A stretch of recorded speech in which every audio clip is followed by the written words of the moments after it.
6 Group 1s over 2 days at Leopardstown and the Curragh this Saturday and Sunday, the 14th and 15th of September. Yes, it is Irish Champions Weekend and it's an absolute belter.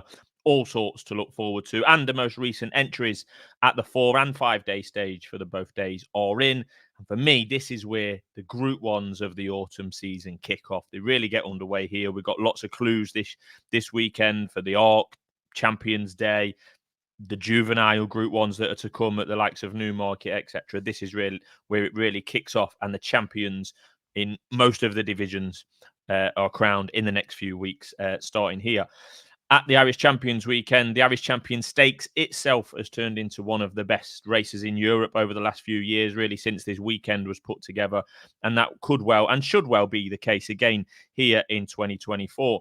12 are left in at the 4-day stage, going across the bottom of your screen there with the odds. And White Birch is the chief de facto since we last looked at the Irish Champion Stakes here on Races Now a few weeks ago. Unfortunately, they just can't get him fit. And it is a shame, really, because he would have brought a different element, a different form line to this race. But they just can't get him fit. Hopefully, White Birch will be back next year. So it's pretty much as you were at the top of the market, Economics versus Auguste Rodin, with supporting players mainly coming from the Ballydoyle also runs. Maybe that's a bit harsh, but I think they are. And everything else is at pretty much double figures.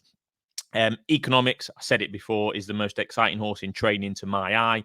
Yes, there is an element to that he's unexposed. We're yet to see the best of him. We might see the best of him this weekend and beyond. But it's clearly this race is going to be the most difficult assignment of his career so far. As we remember, Economics, the Dante winner back in May in very, very impressive fashion, given a very deliberate summer break, and then won that Group 2 in France, again in impressive fashion a couple of weeks ago.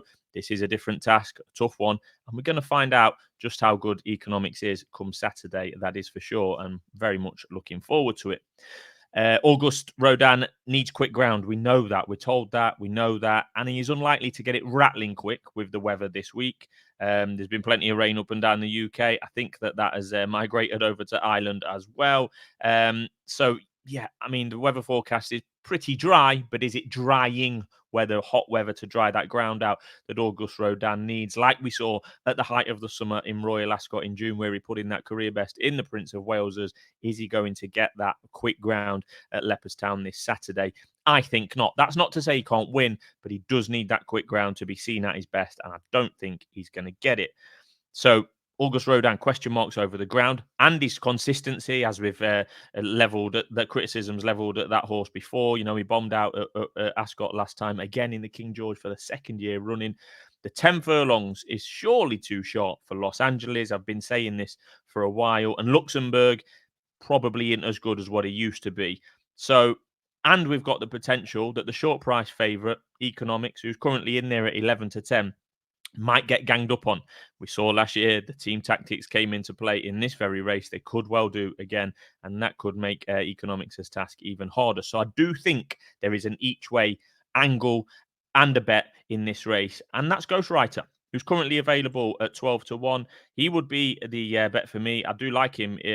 Just looking at the makeup of this race, I mean, career best performance from Ghostwriter last time in that Juddmonte International, where he was the only one who raced close to City of Troy throughout the race and managed somewhat to stay with him until the final furlong, when the City of Troy went on to pretty much prove himself as a borderline great, dare I say it.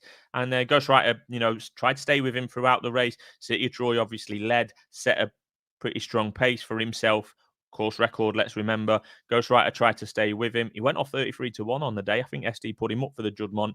And he managed to plug on there for third as well. So that's a very good performance, possibly under the radar there from Ghostwriter, given he's not been winning all that much recently, but he has been second behind City of Troy on his last 2 starts. And remember, in that Juddmonte, Calendar Gang was second, the French runner, and he came from an absolute mile back, whereas City of Troy was from the front. Calendar Gang came from a mile back. Ghostwriter, who was pretty much prominent, not leading, but prominent in the first 3 or 4 throughout, and stayed there. He was 4 lengths back, 4 lengths in front of the rest. So it was Ghostwriter, then a further 4 lengths back to Group One winner in her own right, Blue Stocking, and the rest. So if that City of Troy performance was as good as some think and say it was, and it might have been, track record, 129 RPR, making him the best horse in Europe at the moment, etc., then Ghostwriter brings a really good standard of strong form into this Irish champion and could be somewhat under the radar. It certainly looks that way, given he is available at 12 to 1. So I'm putting Ghostwriter up as a bet.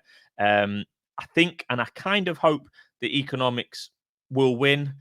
It's a tough task for him, but I do think Ghostwriter, it's always price related. I think he's overpriced. With that form behind City of Troy, if he's good as everybody says he is, then finishing third behind City of Troy and finishing second in his previous race behind the same horse for Ghostwriter, that is no mean feat. So Ghostwriter, I think, can run well again for that Clive Cockshard. I don't know who's going to ride him at the moment. Maybe Oisin Murphy, who rode him last time, might be in there as well. So plenty to look forward to in that Irish champion, a cracker. Preceding that race is the Group 1 Matron Stakes over a mile for the fillies on Saturday. Waffenham Racing have purchased Fallen Angel quite recently, which probably makes her the biggest purchase monetary-wise to date for that Waffenham team. She's a classic winner in her own right. A disjointed season for Fallen Angel, given that we've not seen her since she won the Irish 1,000 guineas in May. She ran 8th in the English Guineas, then went over to Ireland, won the 1,000 guineas, won on Irish Champions Weekend at the Curragh last year, the Moyglare. So he's clearly adaptable to travelling. Waffenham have purchased her, James Doyle to ride, etc. So really interesting return for Fallen Angel, and there might well be other targets for her for the remainder of the season as well. Porta Fortuna is your favourite in the matron. I mean, she's had a fantastic year, Porta Fortuna. I thought that she might have been a 2-year-old and she might have not stayed a mile. Well, she's definitely proven me wrong. She was second in the 1,000 guineas at Newmarket, and then she's since won the Coronation at Royal Ascot and the Falmouth at Newmarket in easy fashion, a below par renewal of that race. Clearly, she's top class, and clearly she is the one to beat. Breeders' Cup maybe on Porta Fortuna's agenda after this. Also in the matron is a possible return of Yulang Yulang, and it's safe to say she will be fitter and better than when we last saw her a month ago at Leopardstown. I think that was a Group 3 race. Go and watch it back. Yeah, probably should have been called in for that. I doubt they were, but yeah, go and watch that back. So I think she will have a much better showing here. And then we've got a really interesting contender in Jancis. A runner for Willie McCreary. Maiden win in June over in Ireland. Group 3 win in July. And then they're chucking her in here. There's obviously some confidence behind the horse. She'll have to be good to beat, classic winners, Group 1 winners in this race. So yeah, really interesting contender there. Jancis, she's about 8 to 1. Yulang's about 6. It's 11 to 4 Fallen Angel and 11 to 8 Porta Fortuna. Rogue Millennium's also in here as one of the older horses. She was second in this race last year, but hasn't reproduced that since moving to Joseph O'Brien, to be fair. So it's very much a decent renewal with the top 4 or 5 in the market, all worthy runners and worthy winners. So that's another one to look forward to. On the Sunday, we are off to the Curragh for 4 Group 1s back to back between 3 o'clock and 4:45. Get on that sofa and get watching these races. It's a fantastic weekend and a fantastic day. There's ARC trials as well on Sunday, if you want to flick over and watch them as well, one of them being a Group 1. At the Curragh, though, starting with the Flying 5 furlongs Group 1, which hasn't been a Group 1 for very long, actually. But the Brits top the market with Bradsell and Believing. The 1-2 from the Numthorpe last month coming over. It's the obvious route to go. Numthorpe, 2 Flying 5, etc. Maybe the Abbey on the agenda after this one. I back Bradsell for the Numthorpe, and I really do like her. She won well there and was pretty impressive, I think. More impressive than the winning margin suggests in that Numthorpe. She was at the front a long time, did her own work, did his own work, under Holly Doyle. But yeah, is 11 to 8 for any top level sprint at the moment that we've seen in the UK and Ireland and France for that matter. All wide open, particularly the 6 furlong division, just taking it in turns to win. You could level that criticism at the 5 furlong division as well. Although Bradsell's the best horse in this race, clearly on ratings, but 11 to 8 does look pretty short, especially in what could be a big field. There's 20 entered at the moment. You could well get most of them confirmed on Thursday/Friday and turn up on Sunday. So 11 to 8 looks short enough for Bradsell, who was 7th in this race last year, where the 1, 2, 3, 4 in the Flying Five last year was 16, 22, 20, and 33 to 1. All four of which from last year's renewal of the Flying Five have done bugger all since. So we're getting towards the end of the season. They do often get rain at the Curragh. 5 furlongs, big field, pretty unique track at the Curragh. There's not many group sprints there. So yeah, it's quite different to York, which is pretty flat. Curragh, uphill throughout. So yeah, really a race to go steady on, and I definitely wouldn't be backing Brad Sale at 11 to 8. Although to be fair, he is the best horse in this race on the ratings, and away from the top two in the market, there isn't really a lot underneath supporting or bringing up their competitiveness. Irish sprinting hasn't been in great shape for quite a while, so yeah, that's one to keep an eye on. But just a note on Believing. What a fantastic year this horse has had, really. Very, very consistent. Hats off to her. She was third and fourth in 2 Group 1s in the same week at Royal Ascot. Ran really well at Goodwood in the top 3, ran second in the Nunthorpe. Hats off to her. And she probably does deserve to land a big one at some stage, although I'm not sure that this will be it. Although she has won over in Ireland already this year. Next up on Sunday at the Curragh is the Moyglare. This is the first of 2 juvenile Group 1s. It doesn't look. It's a pretty disappointing from a punting point of view. Let's put it that way. There's 8 horses entered at the moment. 6 of them are Aidan O'Brien horses. One of them is for Gur Lions, a possible good one, to be fair, in Red Letter, and then Simmering for Ollie Sangster is the UK representative. So it looks like that we're going to get 4 or 5 runners. 3 or 4 of them will be trained by Aidan O'Brien. Bedtime Story will be odds-on favourite, and that's just what we're going to get. I've been interested how Bedtime Story has been campaigned really this year. A 9.5 length winner, let's not forget, of the Chesham on just her second start against the boys at Royal Ascot. Mega impressive. Blow your socks off impressive. Then she's been a little bit under the radar. She's won at 1 to 16 twice in pretty much uninspiring Group 3 and Group 2 races over in Ireland since. Now, going listed win, Group 3 win, Group 2 win, in that order, that's not a problem. But it's just that she's been ridden very differently since she was at Royal Ascot. And she was so impressive at Royal Ascot and had so many people talking that it's been not difficult, but it's been a shame to watch her in 4 or 5 runner races where she's 1 to 16 and they're basically non-events.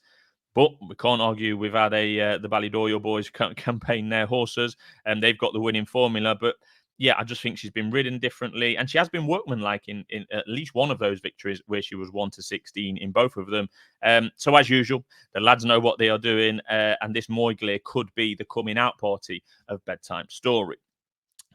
The other juvenile Group 1 at the Curragh is for the 2-year-old male horses. This is the National Stakes, a much more interesting race than the Moyglare at this stage. There's 10 horses in contention at the moment and a much more open field. It's not Aidan O'Brien domination on the entries or in the market, etc. I think he's got 2 or 3 in there at the moment. Henry Matisse is likely to be your favourite. He's unbeaten in 3 starts, yes, for Aidan O'Brien. But it'll be no penalty kick for him. We've got Godolphin's Amore City, a likely runner. And it's always interesting when Charlie Appleby sends horses to the National Stakes. He usually sends a good one and they usually win. It's been a quiet year for Charlie Appleby on European shores, let's be honest. But he does have a fantastic record in this National Stakes. His last 4 runners in this race, Master of the Seas, Native Trail, Pinatubo and Corto. All very, very good horses in their own right. Unfortunately, Corto didn't race again after this race, but Master of the Seas, Native Trail and Pinatubo all went on to win Group 1s after winning the Group 1 National Stakes. So yeah, his last 4 runners, 3 of them have won. And that's all since 2018. So when he does send one, Charlie, he's not sent one for the last couple of years. Last year was a small field, disappointing renewal. But when Charlie Appleby does send one, they are usually pretty good horses. So Amore City will definitely be up there in the market as and when declared. Let's hope he is. And that's another interesting race over the weekend. And finally, the Irish St. Leger. A classic in name only, let's be honest about it, because it is open to horses of all ages. Often doesn't come up to scratch. But this year, they've got the superstar stayer in there in Kyprios. He's already 4 to 6 favourite to make it 5 wins from 5 starts this year. For that Irish St. Leger, he's head and shoulders above all the rest of the stayers. I've said that for some time. I've said that last season, the season before, and very much this season. No one can get anywhere near him. And he looks pretty much unstoppable. Although, Giavelletto and Vauban might have something to say about that. They're both in career best form at the moment and might put up a fight to Kyprios. They have crossed swords with Kyprios before, the pair of them, Giavelletto and Vauban, but most recently they've been doing their form away from Kyprios. Giavelletto put in a career best performance at Newmarket recently, and Vauban was very, very impressive at York in the Lonsdale Cup. So bringing different form lines to the game. Kyprios will be after close-ish to the top of his game to win here, but I fully expect him to do so.